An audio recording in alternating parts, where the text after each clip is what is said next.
Good morning everyone. कैसे हो आप सब? आई होप आप सब बहुत अच्छे होंगे एंड अपना पूरी तरह से ख्याल रख रहे होंगे।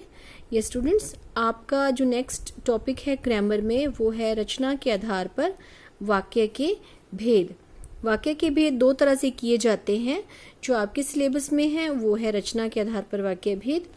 तो भेद करने से पहले हमें पहले ये पता होना चाहिए कि वाक्य क्या है।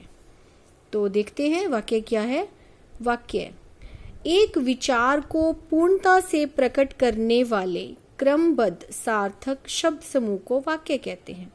आपने पहले किया है कि शब्द के सार्थक शब्द एक या दो से अधिक शब्दों के सार्थक और क्रमबद्ध समूह को हम वाक्य कहते हैं। तो हम यहाँ पर अच्छे से मीनिंग समझेंगे इसका कि एक विचार को पूर्णता से प्रकट करने वाले, हम वाक्य का प्रयोग किसी विचार को प्रकट करने के लिए करते हैं। तो वाक्य क्या है? जो कि एक विचार को पूर्ण रूप से प्रकट करे। और वो समूह कैसा होना चाहिए? समूह क्रमबद्ध होना चाहिए और सार्थक होना चाहिए। जैसे मैं बाजार गया था, राम खाना खा रहा है। अब हमें इन दो सेंटेंसेस में, दो वाक्यों में विचार हमें प्रकट हुए कि क्या हो रहा है। मैं बाजार गया था, राम खाना खा रहा है। हमें विचार पता चले, हमें बात पता चली। तो और जो शब्द हैं वो भी क्रमबद्ध रूप में हैं और सार्थक हैं क्योंकि इनका मीनिंग समझ में आ रहा है। दैट्स वाई ये क्या है? वाक्य। अब आते हैं वाक्य के भेद। रचना के आधार पर वाक्य के 3 भेद होते हैं। सबसे पहला है सरल वाक्य, जिसको हम साधारण वाक्य भी कहते हैं। संयुक्त वाक्य। तीसरा है मिश्र या मिश्रित वाक्य। ठीक है, तो अब देखिए सरल वाक्य क्या है। सरल वाक्य में एक उद्देश्य और एक ही विधेय होता है। उद्देश्य क्या होता है? जो कार्य करता है, जिसके विषय में बात हो रही है। पूरे वाक्य में जिसके विषय में कोई बात हो रही होती है वो उद्देश्य है। और विधेय, उद्देश्य जो भी कार्य करता है, उद्देश्य के विषय में जो कुछ कहा जाता है वो होता है विधेय। जैसे हमने पिछले सेंटेंस पढ़ा, मैं बाजार गया था। किसके बारे में बात हो रही है? मैं यानी मेरे बारे में बात हो रही है। क्या बात हो रही है? कि मैं बाजार गया था। तो जो मैं है वो है उद्देश्य and rest of the sentence is विधेय। राइट।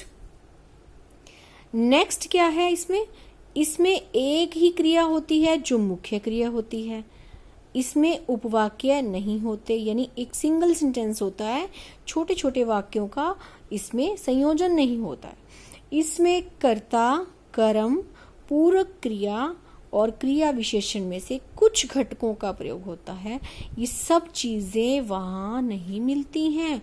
इसमें कुछ घटकों का प्रयोग होता है। एग्जाम्पल देखिए, मैंने उसे खाना खिलाकर सुला दिया। मैंने उसे खाना खिलाकर सुला दिया। एक ही क्रिया है और एक ही उद्देश्य है। रावण तीनों लोकों का स्वामी बनना चाहता था। Single sentence. पिताजी के समझाने पर भी वह नहीं मानी। ये वाक्य बेटा छोटे भी हो सकते हैं और बड़े भी हो सकते हैं।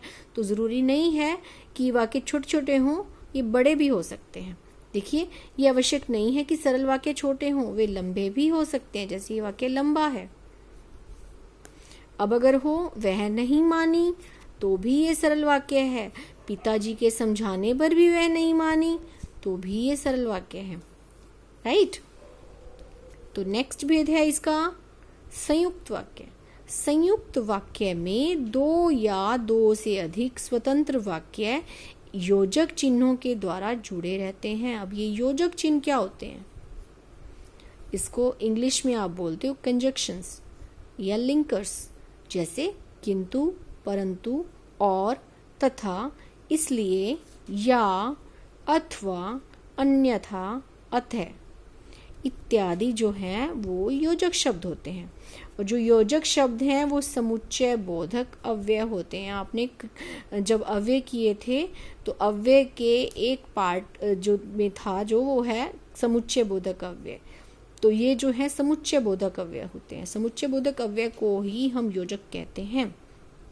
उदाहरण देखिए, अशोक पुस्तक पढ़ता है परंतु शीला नहीं पढ़ती। अब ये दो वाक्य कंप्लीट हैं। शीला नहीं पढ़ती कंप्लीट, अशोक पुस्तक पढ़ता है कंप्लीट, लेकिन इस योजक चिन्ह के द्वारा दोनों वाक्यों को जोड़ा गया है। आप चाय पिएंगे या कॉफी। अब देखिए 2 सेंटेंसेस। आप कहेंगे कॉफी क्या सेंटेंस है? नहीं, ये सेंटेंस है आप चाय पिएंगे, आप कॉफी पिएंगे। तो यहाँ हमने एक ही क्रिया को एक बार यूज किया बजाय कि 2 बार यूज करने की। जैसे किसी से पूछा जाता है ना, आप चाय पिएंगे, आप कॉफी पिएंगे, हम ये 2 बार क्रिया बोलने की बजाय हम क्या कहते हैं, आप चाय पिएंगे या कॉफी। तो ये भी संयुक्त वाक्य है। वह बाजार गई और सामान खरीद कर लाई, और से जुड़ा हुआ है, संयुक्त वाक्य। वह बाजार गई पूरा सेंटेंस है, कंप्लीट है। वह सामान खरीद कर लाई, ये भी पूरा है। तो इसका मतलब ये संयुक्त वाक्य है। अब देखिए, संयुक्त वाक्यों में कभी कभी अव्यय शब्दों का लोप भी हो जाता है। अब जो ये अव्यय शब्द है ना, जो ये थे किंतु, परंतु, और, तथा, इसलिए, इनका कई बार लोप हो जाता है। जैसे क्या सोचा था, क्या हो गया। अब ये अंडरस्टूड है कि इसके बीच में और आना था।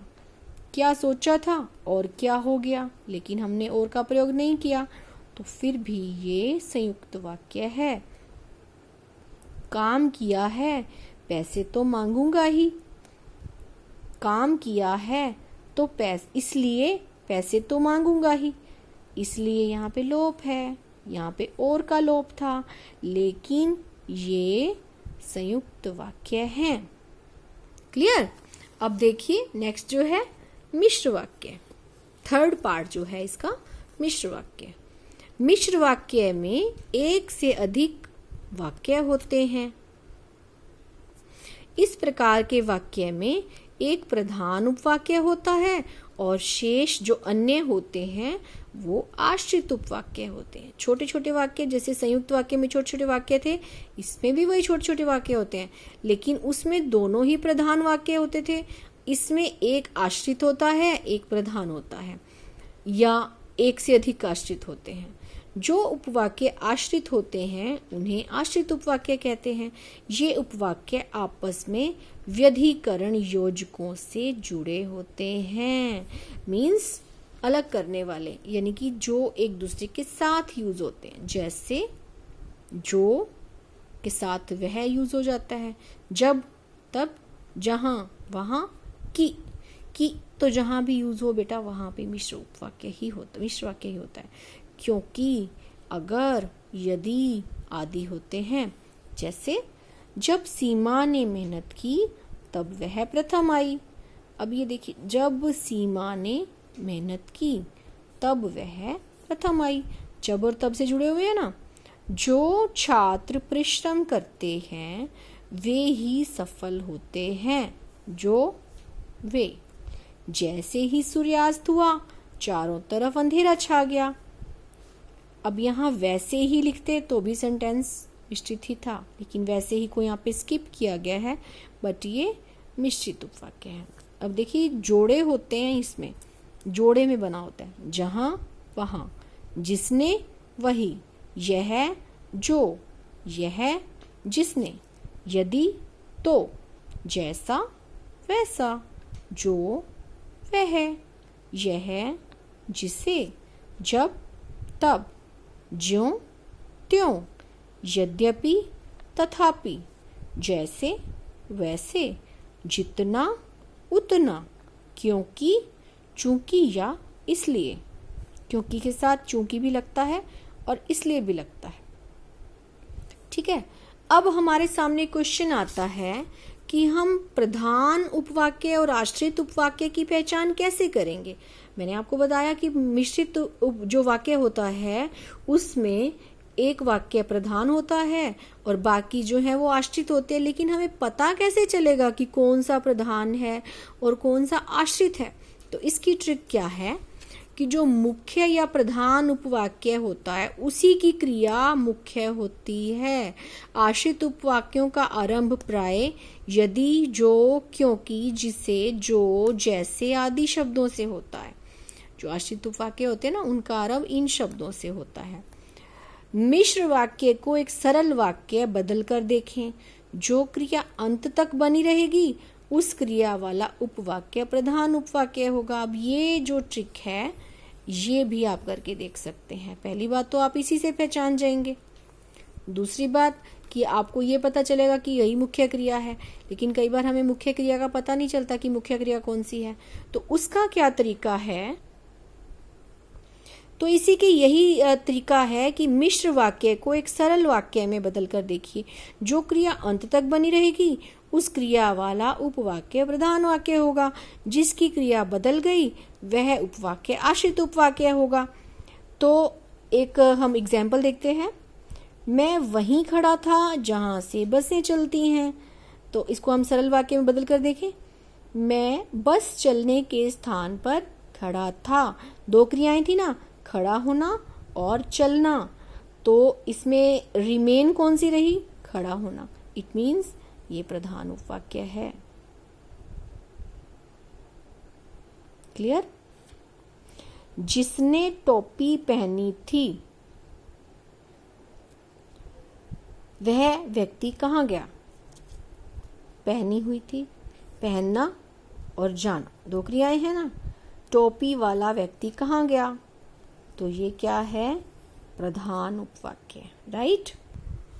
अब जो मिश्र उपवाक्य हैं वो भी, मिश्र वाक्य जो है वो भी तीन प्रकार के होते हैं। इसमें जो आश्रित उपवाक्य होते हैं मिश्र वाक्य में, प्रधान वाक्य आपने पता कर लिया कैसे होते हैं।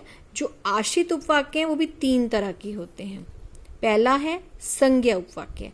यह उपवाक्य प्रधान उपवाक्य की संज्ञा के स्थान पर प्रयुक्त होता है। जो प्रधान उपवाक्य होता है ना, उसमें जो संज्ञा होती है उसके स्थान पर प्रयुक्त होता है। यह उपवाक्य प्रधान उपवाक्य की योजक द्वारा जुड़े रहते हैं। ये उपवाक्य जो है प्रधान उपवाक्य के साथ की योजक के साथ जुड़े रहते हैं, और ये जो उपवाक्य है वो संज्ञा का काम करता है। राकेश ने कहा कि मैं लखनऊ जा रहा हूं। अब ये राकेश ने कहा, ये प्रधान उपवाक्य है कि योजक हो गया। राकेश के स्थान पर क्या यूज किया है? मैं यूज किया ना। राकेश ने कहा कि मैं लखनऊ जा रहा हूं, तो जो मैं है वो है संज्ञा आश्रित उपवाक्य। यहाँ मैं लखनऊ जा रहा हूं उपवाक्य प्रधान उपवाक्य है। राकेश बोला क्रिया के कर्म के रूप में प्रयुक्त हुआ है, अतः यह है संज्ञा उपवाक्य। क्लियर हुआ? नेक्स्ट है विशेषण उपवाक्य। यह उपवाक्य प्रधान उपवाक्य की संज्ञा या सर्वनाम की विशेषता बताता है। यह उपवाक्य प्रधान उपवाक्य से संबंधवाचक सर्वनाम से जुड़ा होता है। देखिए, यह वही आदमी है जिसने कल गाना गाया था।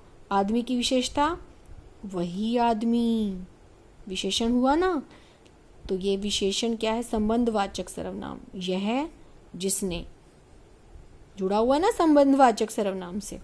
और आदमी की विशेषता वही आदमी। कौन सा आदमी? जिसने कल गाना गाया था, विशेषण उपवाक्य। क्लियर? नेक्स्ट इज क्रिया विशेषण उपवाक्य।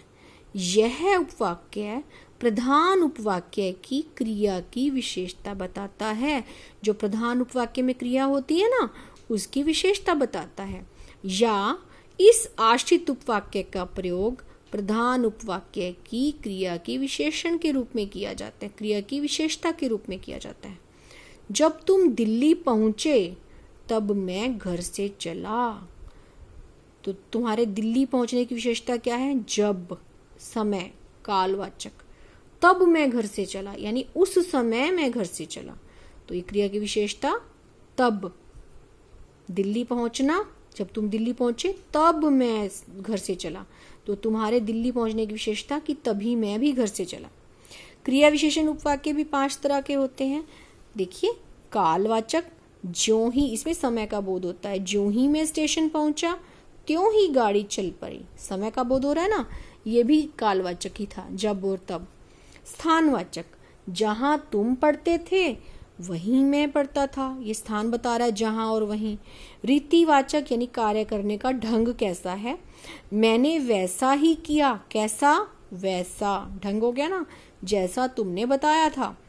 परिणामवाचक, रिजल्ट, रिजल्ट बताते हैं, यानी हेतु सूचक भी कहते हैं इसको।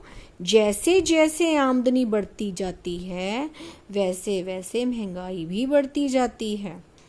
नेक्स्ट है परिमाणवाचक। बेटा इसमें कंफ्यूज मत होना, ये है परिणामवाचक, ये है परिमाणवाचक यानी कार्यकारिणी। यदि मैंने पढ़ा होता तो अवश्य पास हो जाता। कार्य का बोध हो रहा है, इसमें कार्यकारिणी का बोध हो रहा है। तो ये आपका टॉपिक था रचना के आधार पर वाक्य के भेद। भेदों का हमने डिस्कस कर लिया कि भेद होते हैं 3 प्रकार के, सरल वाक्य, संयुक्त वाक्य और मिश्रित वाक्य।